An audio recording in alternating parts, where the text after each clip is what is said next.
Era tanto tempo che volevo provarlo, il Sony 200-600, eccolo qua, F5663 GOSS, il Sony, il tele Sony che ha dato uno scossone a tutto il mercato. Quando è uscito il 200-600, anche gli altri brand hanno cominciato a dire ma forse che niente ci mettiamo anche noi a fare un obiettivo così interessante come lunghezza focale, ed ecco che tutti poco alla volta si sono avvicinati a questa tipologia di obiettivo. Lo abbiamo detto ormai tante volte, ormai lo sapete anche voi, la tecnologia sta cambiando, ci mette a disposizione anche delle caratteristiche diverse da quelle che erano legate all'uso della pellicola di una volta, ma ve ne parlo fra poco.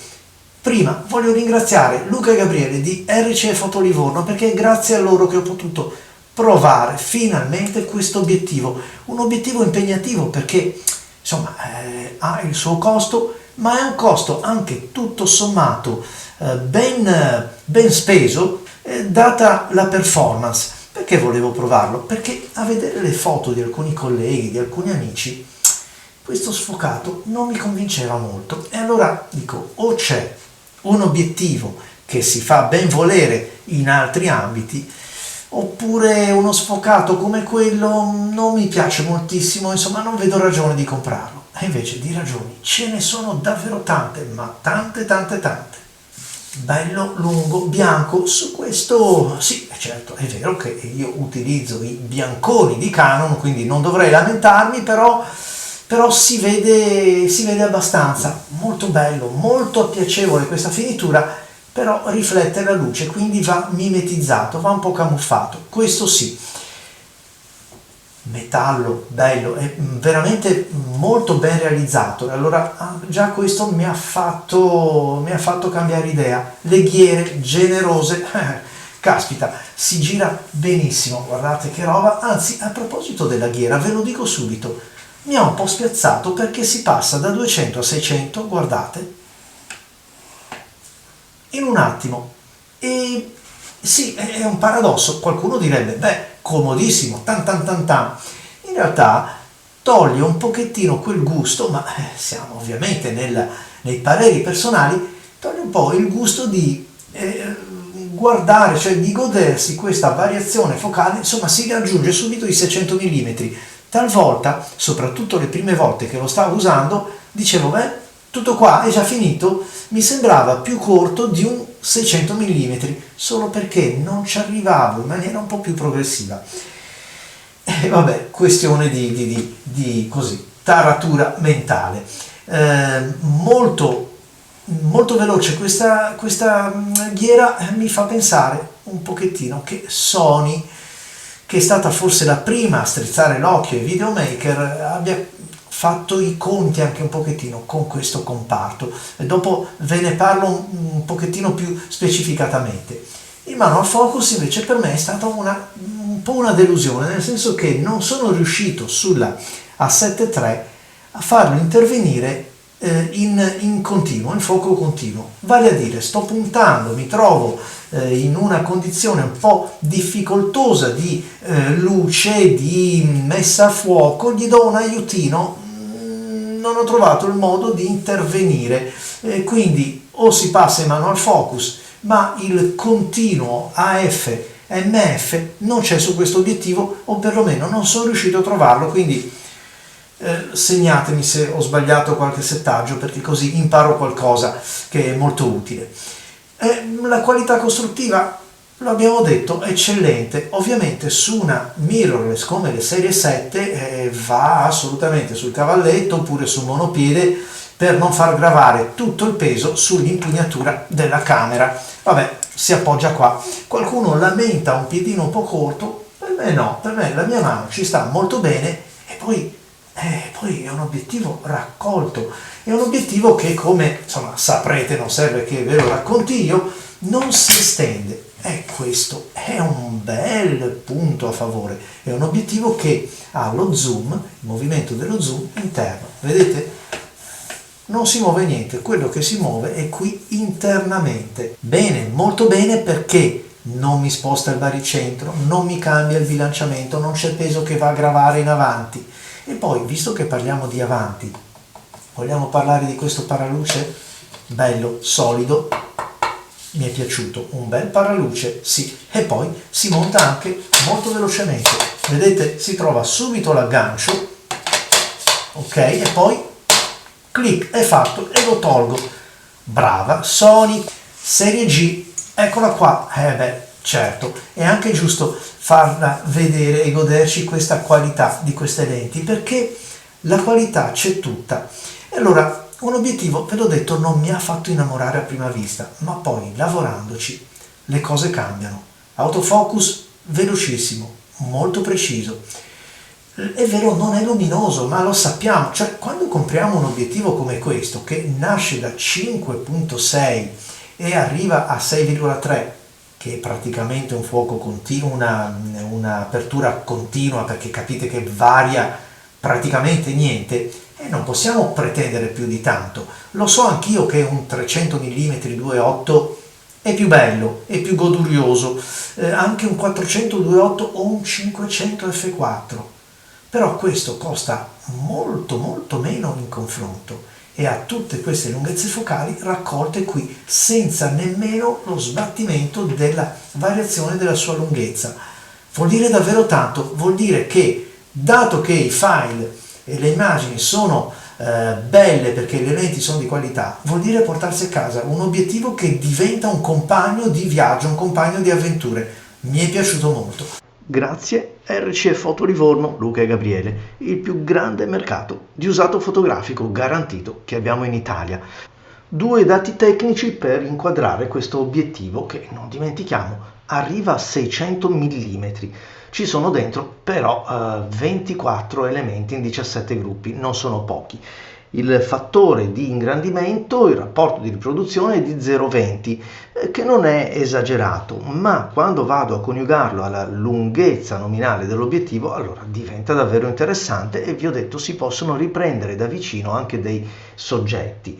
Il problema, semmai, l'unico neo è lo stacco dei piani, che non è uno stacco insomma di qualità.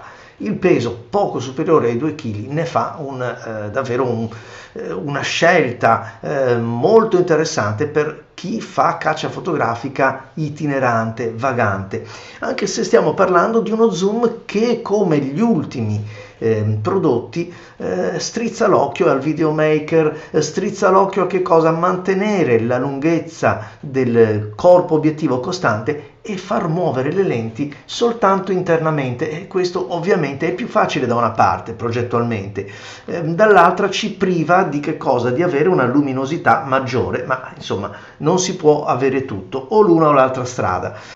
Dicevo che strizza l'occhio ai videomaker anche per questo MF a risposta lineare che, mettendo un po' da parte i proclami, Sony definisce in questa maniera. Leggo dal sito: la messa a fuoco cambia in maniera lineare in risposta alla rotazione della ghiera di messa a fuoco, fornendo all'utente l'immediatezza di controllo necessaria per messe a fuoco manuali rapide e precise.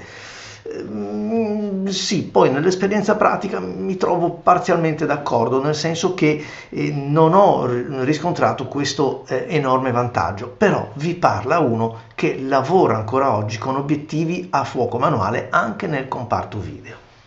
A parte la giornata pessima dell'uscita fotografica, lo vedete da queste foto che sono state private del sole, questo obiettivo ha tantissime qualità. A partire dalle lenti, è silenzioso, c'è una precisione ed una velocità nell'autofocus, il bilanciamento del peso dell'obiettivo, perché ripeto, i gruppi si spostano solo internamente, ed uno stabilizzatore molto efficace. Quando c'è la luce, la resa cromatica è davvero a livello di Sony. Un obiettivo utilizzabile già a tutta apertura, perché come vedete il guadagno chiudendo appena f8 non è assolutamente molto, va proprio cercato al 100% e con il lentino. Lo stacco non si riduce più di tanto, anche lo stacco dei piani, quindi va bene 6-3. mentre invece il dettaglio dell'ottica, la qualità della risoluzione è assolutamente elevata. Ecco, guardate la casetta ripresa così, questo invece è il dettaglio del legno, ovviamente nell'immagine fotografica non c'è alcuna interpolazione, non ci sono maschere di contrasto.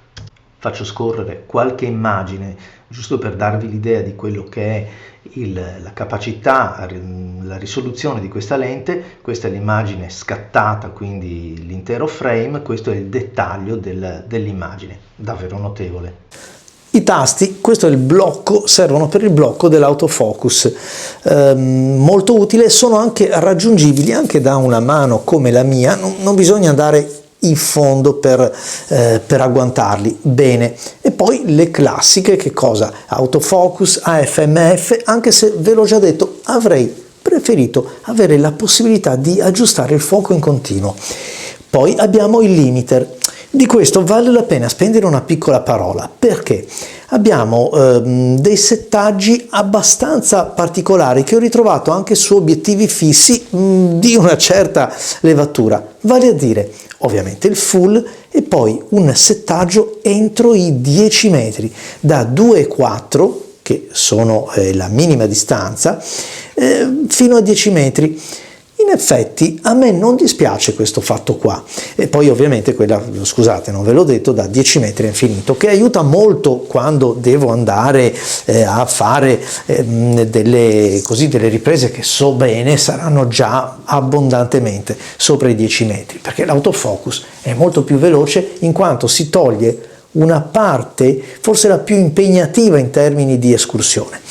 Vi dicevo 10 metri, io mi sono trovato bene, anche perché è un obiettivo silenzioso e consente di avvicinare i soggetti. Per esempio mi sono trovato, lo avete visto dalle clip o lo vedrete dalle clip, sotto un albero dove arrivavano gli uccellini. Siccome ero sotto vicino al tronco non mi hanno visto, questo non fa rumore, lo scatto delle mirrorless non fa rumore e quindi ho potuto davvero divertirmi, quindi ben venga anche questo fattore qua. Lo steady shot della Sony, ovviamente, lo stabilizzatore è su 3 modalità.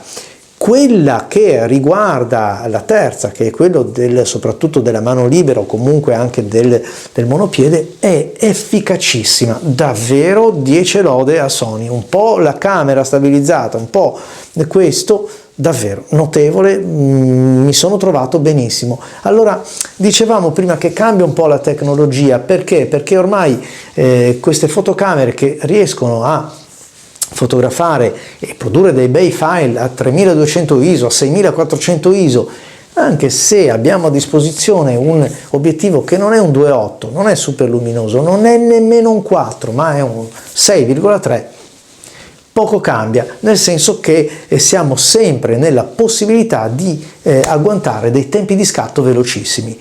Cambia che cosa? Cambia lo sfocato, ed è l'unica nota che sento di dire effettivamente ci sono degli obiettivi, mi viene in mente il Tamron, sia il 150-500 dedicato a Sony che ancor più il 150-600, quello per gli altri brand, che in termini di sfocato secondo me, ripeto, fanno un po' meglio, sono un po' più pastosi, sono un po' più gradevoli. Qui trovo che sia un po' netta, un po' brusca la caduta della messa a fuoco, o comunque il circolo di confusione e quello che vediamo poi riprodotto in grande attraverso questi piccoli circoli non è così gradevole, tanto posteriormente che anteriormente al soggetto, ma ripeto, è un'opinione personale ed è l'unico appunto che faccio personalmente ad un'ottica come questa, che secondo me passa gli esami su tutti i fronti e con pieni voti. Ma è un obiettivo da comprare? Accipicchia, direi anche di sì, perché è un obiettivo che pesa il giusto, pesa pochino, per l'arco focale che va a coprire. Che cosa spiazza un pochettino? Fotografare a 200 mm. Però vi dico anche la verità che forse non è un obiettivo che si acquista per fotografare a 200 mm e forse neanche a 300.